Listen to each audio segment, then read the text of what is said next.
రేయ్ మీకు 5 నిమిషాలు టైం ఇస్తున్నాను. ఇంతలోపు ఏదో ఒక జంతు బొమ్మ సిపిఎల్ నాకు.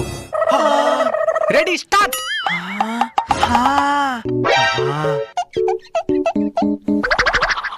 అయిపోయింది సార్. అప్పుడే అయిపోయిందా? ఇంకా 1 నిమిషం కూడా కాలేదు కదరా. తారేట ఏందిరా ఇదా? Amoeba sir. ఇదైతే ఎట్టైనా గీసేయచ్చని అనరైందే.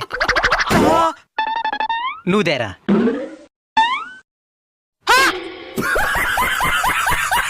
సూపర్ గా ఉండదు కుక్క బొమ్మ. ఎట్టయినవా? దానికి 1, 2 తెలిస్తే చాలు సార్. మన తెలుగు కథ బాగా తెలిసిన బొమ్మది. ఎడా ఎట్ట గీసినావు? ఇంకోసారి గీయా. 5, 5, 3 5, 5, 3. దీని కలిపినామా, దీని కొట్టినామా, దీని కలిపినామా, దీని 5 కొట్టినామా, దీని 3 కొట్టినామా, మధ్యలో ఒక గీత అయినామా, ఒక కన్ను 4కి. గుర్తుకొస్తున్నాయి